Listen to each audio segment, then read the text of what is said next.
On September 4, 2020, the Centers for Disease Control halted residential evictions in the United States for non-payment of rent because of the COVID-19 pandemic. Eviction protection still needs to be the very top priority. Forcing thousands of people out of their homes during a pandemic will make a public health crisis worse. Many states and municipalities got there first, imposing at least partial eviction moratoriums starting in March and April. The theory behind these emergency orders was that if Americans were forced to leave their homes and move into more crowded settings, it would increase transmission of the coronavirus. The federal ban was supposed to expire at the end of 2020, then it was extended a month, then 2 more months, then 3 more months, and then until the end of July.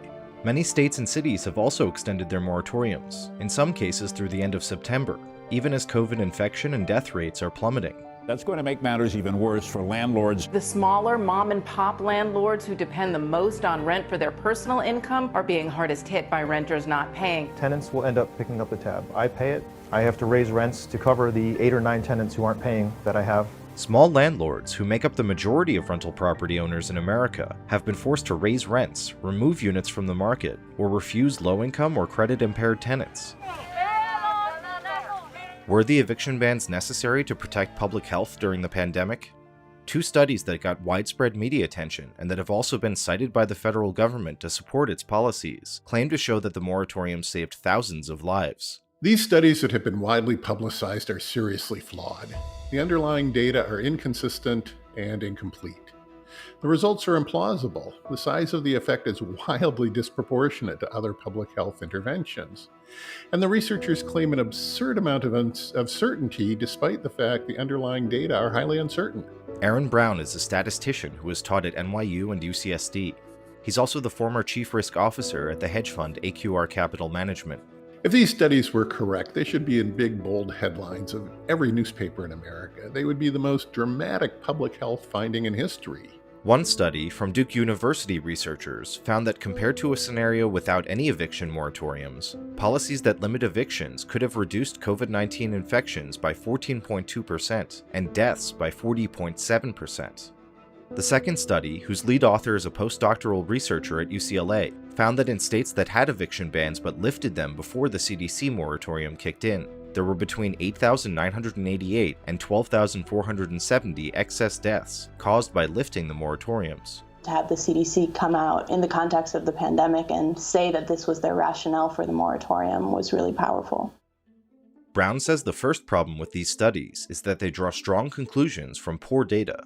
Information on where, when, and how many evictions occur in the US is collected by a patchwork of local governments and courts and is notoriously inaccurate and incomplete. The important question for public policy is, if we have eviction moratoriums, will it reduce COVID deaths? In order to establish a causal link of that sort, you've got to work through it step by step. How do the eviction moratoriums affect evictions? How do evictions affect crowding? How does crowding affect virus transmission? How does virus transmission affect infections and deaths? The researchers don't even try to do this. And they can't, because we don't have the data on each of those links. Brown says the study's final numbers are particularly implausible when compared to other public health interventions. The Duke study, for example, claims that had the federal eviction moratorium been in place between March and November of 2020, about 40% of all Americans who died from COVID-19 in that period would have been spared. In other words, about 122,000 lives would have been saved, compared to a scenario with no moratoriums at all. To put that into context, the CDC estimates that 600,000 Americans have died from COVID-19 in total.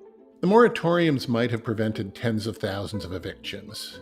Even if we ignore the offsetting effect of people moving into the vacated housing and reducing crowding, the eviction moratoriums might have reduced the COVID infections by a few hundred people. Even allowing for a few super spreader events, it's unlikely that the evictees would have caused more than a few thousand additional infections in the population. Using the case mortality ratios at the time gives us a number of approximately 100 deaths that might have been prevented by eviction moratoriums. But the researchers claim high confidence for thousands or tens of thousands of lives saved. That's just implausible. Statistical studies not only present findings, they also include what's known as confidence intervals to express the level of certainty we should have in the results. In both studies, the authors claim 95% confidence in their final conclusions. The most precise data both studies use is the number of COVID deaths, and serious researchers disagree about that by a factor of 60%. The studies rely on long chains of data, each link of which has much greater uncertainty than 60%. And the final uncertainty in their answer has to be the product of all the individual uncertainties. Yet these researchers claim they can evaluate the causal effect of eviction moratorium with standard errors of roughly 10% or 20%, and they have 95% confidence in those estimates. Many counties banned evictions. Now, researchers from Duke say those places are seeing fewer cases and deaths due to COVID-19. The Duke study was co-authored by a team of academics with prestigious credentials, including a professor of economics with a PhD from Stanford and a quantitative epidemiologist and assistant professor of medicine. In the study, which was published in the National Bureau of Economic Research's Working Paper series, the authors didn't include the datasets they had used to reach their conclusions, and listed just 2 of their sources of data. So Reason contacted the authors and asked to see their math. As the U.S. Department of Health and Human Services Office of Research Integrity states, once a researcher has published the results of an experiment, it is generally expected that all the information about that experiment, including the final data, should be freely available for other researchers to check and use. These guidelines apply to federally funded studies, but are standard practice among academic researchers. But Duke University denied our request on the grounds that the study hasn't been peer-reviewed and therefore wasn't considered published work. The Duke paper is what's known as a preprint, in which researchers make a study publicly available prior to submitting it to an academic journal.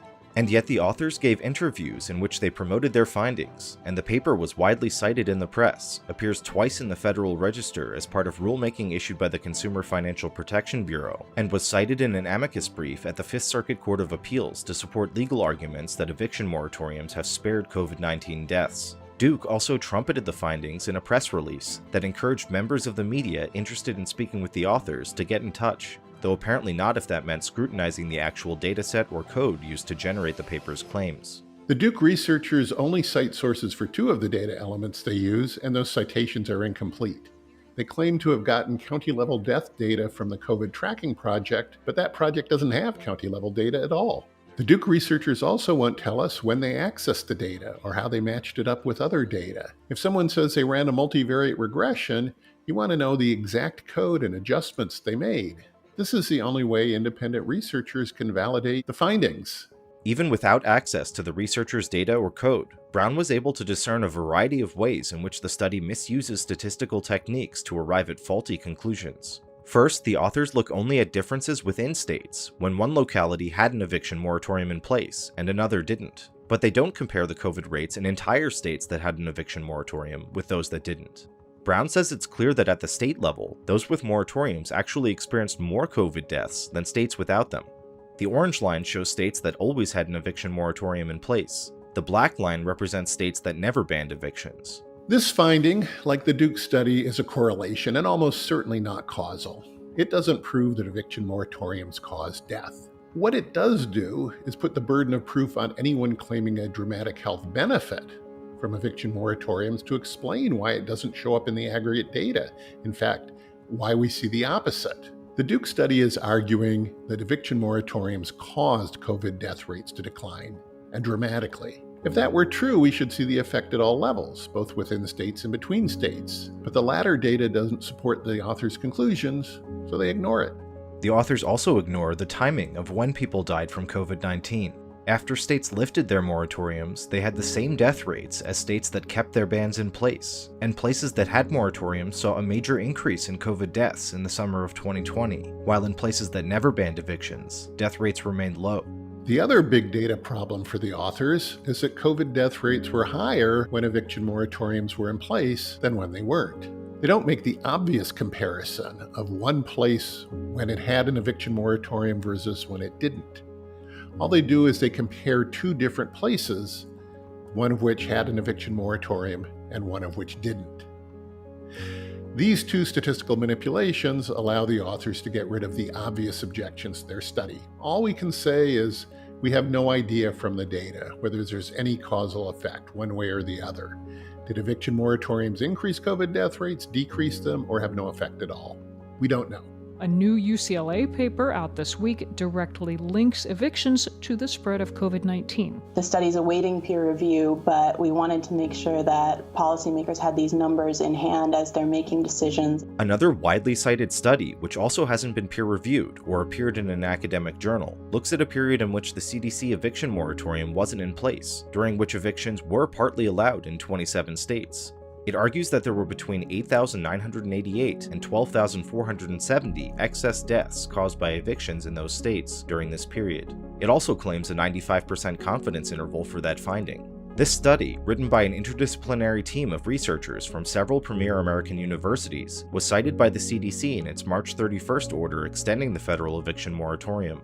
Like the Duke study, it was cited in the Federal Register and in the amicus brief to the Fifth Circuit Court of Appeals. The study's lead author, postdoctoral researcher Catherine Leifheit of the UCLA Fielding School of Public Health, promoted the paper's conclusions in interviews with NPR, Vox, CNBC, ABC, and other outlets. Whenever you see numbers like 430,000 cases, 10,000 deaths, these are deaths that could have been prevented had the states maintained their moratoriums. It really is a human tragedy, not just numbers. But when Reason reached out to her for an interview and said we were working with a statistician to examine the underlying data, she didn't reply to our query. This study is a model of transparent scientific reporting. The authors tell you exactly where they got their data and exactly what they did with it.